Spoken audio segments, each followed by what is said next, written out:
है कि सहायक सामग्री का उपयोग और बहुत अच्छा शिक्षण कि जो सहायक सामग्री है उसे हम बच्चों के लिए कैसे उपयोग कर सकते हैं, वो बच्चे के लिए क्या फ़ायदा पहुंचा सकती है, कहाँ तक बच्चा जो है शिक्षण में रुचि ले सकता है। तो सहायक सामग्री का हमने यह टाइप लिखे कि सहायक सामग्री 3 प्रकार की होती है।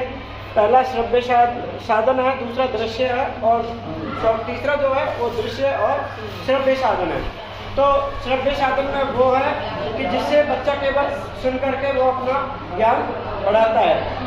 दृश्य साधन में बच्चा जैसे कि हम चार्ट बनाते हैं या कोई चीज़ दिखा करके उस चीज़ का ज्ञान देते हैं, तो उसमें वो केवल देख के ज्ञान अर्जन कर सकता है। जैसे हमें किसी हाथी के बारे में ज्ञान देना है, तो छोटा हाथी है उसको हम दिखा सकते हैं कि भाई इसकी सूंड होती है, ऐसे पूंछ होती है, ये दांत होते हैं, तो वो दृश्य सामग्री का है।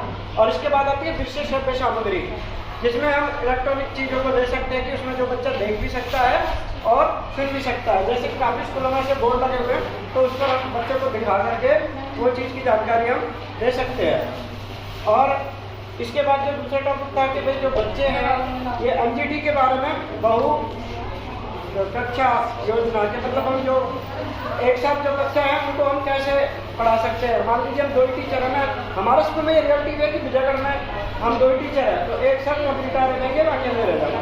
तो वहाँ पे हम बच्चों को कैसे सिस्टम से कर सकते हैं कि जो हमारे 4ठी 5वीं के बच्चे हैं जिनको ठीक से पढ़ना आता है, और जो हमारे नए बच्चे हैं बाल वाटिका है या फर्स्ट क्लास है जिनको ABCD नहीं आती, तो मैं उन बच्चों को कह देता हूँ कि बेटा आप इनको ना कायदा रीड करा दो।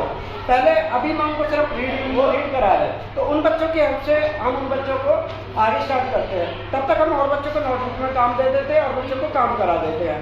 तो जो 4ठी 5वीं के हैं उनकी हेल्प से हम उनको करा देते हैं। जो छोटे बच्चे हैं जब हम बड़े बच्चों को काम दे देते हैं तो फिर छोटे बच्चों को हम सिखा देते हैं। तो इस तरह हम इन टॉपिक पे अपना